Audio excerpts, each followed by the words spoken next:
চলন্ত বাসে যৌনাঙ্গ বের করে তরুণীর গায়ে ছোঁয়ানোর চেষ্টা, সপাটে চড় খেলেন অভিযুক্ত যুবক। ভাইরাল ভিডিও ঘিরে হইচই। জানা গেছে মধ্যপ্রদেশে ঘটা এই ঘটনার অভিযুক্ত যুবকের নাম নিতেশ। সিসি ক্যামেরায় ধরা পড়েছে নিতেশ বাসে ওঠার পর সামনের দিকে বসে থাকা দুই তরুণীর দিকে এগিয়ে যান। চলন্ত বাসে যৌনাঙ্গ প্রদর্শন করেন। হেনস্থার অভিযোগে পুরুষ যাত্রীকে সপাটে চড় মারেন তরুণী। মধ্যপ্রদেশের সাগর জেলার দেওয়ারি বাস স্ট্যান্ডের ঘটনা। গণপরিবহনে যৌন হেনস্থার উদ্বেগজনক ঘটনা তীব্র ক্ষোভের সৃষ্টি করেছে সোশ্যাল মিডিয়ায়। একটি ভিডিও প্রকাশ্যে এসেছে।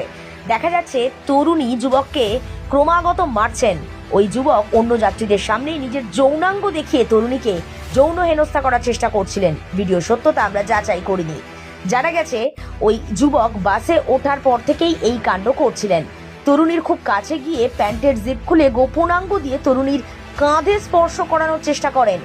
জানলার ধারের আসনে বসে থাকা তরুণী যুবকের কাণ্ড লক্ষ্য করেন এবং বান্ধবীকে জানান। যুবককে দেখার পর তরুণী প্রথমে সরে যাওয়ার চেষ্টা করে, যুবক তাতে থামেনি। এরপরই ওই তরুণী সপাটে চড় মারেন যুবককে। পুলিশ ওই যুবককে আটক করেছে। পুলিশ জানিয়েছে এখনো পর্যন্ত তরুণী বা তার পরিবারের তরফ থেকে কোনো অভিযোগ দায়ের করা হয়নি। তবে কর্মকর্তারা আশ্বাস দিয়েছেন মহিলাদের হেনস্থায় জড়িত যে কারো বিরুদ্ধে যথাযথ ব্যবস্থা নেওয়া হবে।